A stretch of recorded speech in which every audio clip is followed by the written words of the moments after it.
Welcome back everyone for part 3 of the Arena Advantage series. In this short video, you're going to get some tips and pointers for how to improve your drafting and gameplay with Paladin in Arena.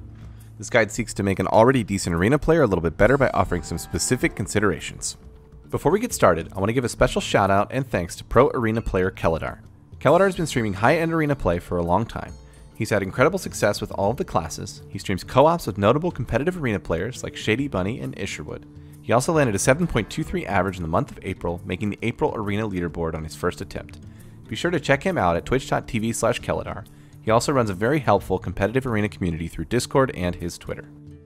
First up are some drafting tips with Paladin. Tip number 1, curve or bust.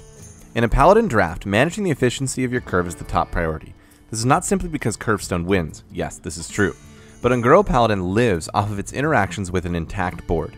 These interactions happen in the mid to late game, and if you've had off-curve plays leading up to these stages of the game, you will not be able to capitalize on the class's primary strength in the current Arena meta. A hero power on 2 isn't the end of the world, but if you aren't dropping something decent on 3, 4, and 5, your consistent strength with Paladin will drastically diminish. Tip number 2, Ungoro Power. Pre-Ungoro, Paladin lived off of hand buff mechanics and play in the value game. While a few efficient hand buff drafts are acceptable, the real game plan with Paladin is to line up your deck with a few of the Paladin class Ungoro offerings, which are ridiculously powerful and come more consistently in the draft with the Ungoro offering bonus. It's no secret at this point, but you almost can't have too many copies of Spiked Rich Steed. You can have more than one Dino Size and it would be acceptable, and Vine Cleaver is perhaps the most powerful weapon in Arena right now.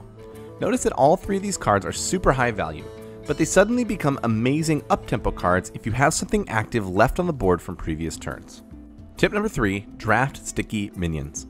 Aside from finding your curved and drafting some Paladin Ungoro cards, the next priority is to focus on minions that are stickier. In the simplest sense, this means minions with good defensive stats. Your vanilla maximum stat line go-tos are always okay to draft. Think Chillwind Yeti, Boulder Fist Ogre. Aside from stats, there are a few other types of minions that succeed in Paladin for their stickiness. Good death rattles like Egg Napper or Sated Threshdon, token generating effects like Lost in the Jungle, Doppelgangster, and even Stand Against Darkness, effects like Stealth and Divine Shield with Stranglethorn Tiger or Psychotron, and cards that slow down the early turns for your opponent like Tar Creeper and Stonehill Defender. Now moving on to some Paladin gameplay tips. Tip number 1, keep the board. If you lose the board with Paladin, you usually just lose the game in Arena. The class is extremely inefficient when it comes to hard removal, AoE removal, and board swinging effects. Many of its cards can serve as up-tempo mechanics, but only if you have an active board state to work with. When in doubt, manage your lines of play, knowing that the board is invaluable. Tip number 2, Spike Ridge Steed. At this point in the development of the Arena meta, it really isn't a stretch to assume that most games hinge on setting up a Spike Ridge Steed play. Your opponents will also pretty much just assume that that's what you're doing with your lines of play. The card is so strong that setting it up nicely usually wins an Arena game, and playing it statically or playing it too late usually loses an Arena game.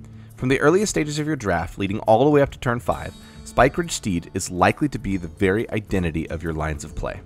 And tip number 3, use your opponent's fear to your advantage. Everyone in Arena knows the danger of Spike Ridged and Dino Size, and typically against Paladin, players will respect any board that you leave behind, even a single 1/1 dude. This always hurts your opponent's efficiency. In a way, you as a Paladin can borrow life total, time, and game extension by your opponent's continued fear of these cards. Use this to your advantage intentionally over the course of a game, and recognize the length to which you can extend a game to a truly decisive play if your opponent plans on clearing every minion on every single turn.